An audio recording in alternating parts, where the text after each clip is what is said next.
Welcome to the Explainer. Have you ever looked at your blood test results and just felt completely lost? Like you're trying to decode a secret message? Well, today we're going to crack the code on one really important part of that report, the platelet story. Right, you see all these abbreviations on there. PLT, MPV, PDW, but what are they actually telling you? What's the real story about your health that's hidden in those numbers? Okay, let's jump right in. So first things first, meet the platelets. You can think of them as your body's own little emergency repair crew. They're these tiny cell fragments that are absolutely critical. They rush to the scene of any injury to plug up the leak and get the healing process started.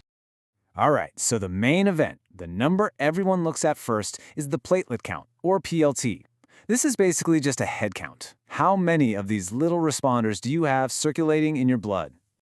So, what's a normal number? In a healthy adult, we're looking for a count somewhere between 150,000 and 450,000 per microliter of blood. This range is our foundation, our baseline, and if we see a number outside of this range, well, that's our first clue that we need to dig a little deeper. Because if that count drops too low, we call it thrombocytopenia, and that puts you at a higher risk for bleeding. But if it goes too high, that's thrombocytosis, which can cause dangerous, unwanted blood clots to form. You see, it is all about balance. Okay, so let's say the count is low. Why would that happen? As a hematologist, my brain immediately goes to one of three main possibilities. First, it could be a production problem. The factory, your bone marrow, just isn't manufacturing enough platelets. Second, they might be getting destroyed too fast in the bloodstream, maybe by an autoimmune condition. Or third, your spleen could be hoarding them, pulling way too many out of circulation.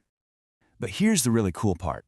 A modern blood test gives us way more than just a simple head count. To get the full story, we have to look at what are called the platelet indices. These give us clues about the quality and character of the platelets themselves.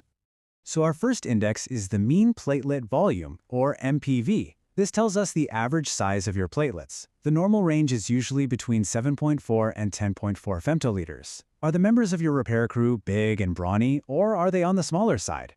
And believe me, size matters here. A high MPV means you've got larger platelets, which are usually the young, fresh ones. This tells us the bone marrow is working overtime to compensate for a problem elsewhere. A low MPV, on the other hand, can be a warning sign that the factory itself is having trouble with production. Next up is the platelet distribution width, PDW for short.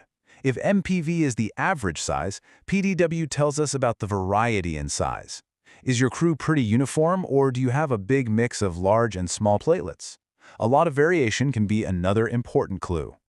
See, a high PW, meaning a wide range of sizes, is another sign that the bone marrow is under stress. It's like it's scrambling, just pushing out platelets of all shapes and sizes as fast as it can to try and meet some kind of high demand.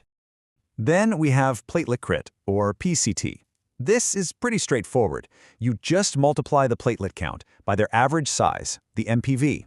What you get is the total mass of the entire repair crew, basically how much space they take up in your blood. And that brings us to what I think is one of the most powerful tools we have now for figuring out platelet problems. It's called the immature platelet fraction. The IPF literally measures the percentage of brand new baby platelets, the reticulated ones, in your blood. It's like counting the new recruits just coming out of basic training. This gives us a direct, real-time look at how hard your bone marrow is actually working. And this is where it all comes together. The IPF is a diagnostic game changer. Let's say your platelet count is low. If your IPF is high, we know the factory is churning them out just fine. The problem must be somewhere else. Something is destroying them. But if both the count and the IPF are low, well, that points the finger directly at a production problem in the marrow. So, you see, none of these numbers mean much on their own. They're all pieces of a puzzle. And when we put them all together, we get a really detailed picture of what's going on. By looking at these patterns, we can make a pretty solid diagnosis. For example, if we see a low platelet count but a high MPV and a high IPF, that screams peripheral destruction. The platelets are being destroyed out in the body. But a low count with a low MPV and a low IPF, that tells us the problem is almost certainly back at the factory, the bone marrow. So what's the big takeaway here? Your platelet count is really just the tip of the iceberg. The whole report tells a much deeper, more dynamic story about your body's amazing ability to heal itself. It's pretty incredible, right? Your body's running millions of these tiny repair jobs every single day. And you don't even know it. It just makes you wonder, what other amazing stories are hiding in your blood? Thanks so much for watching.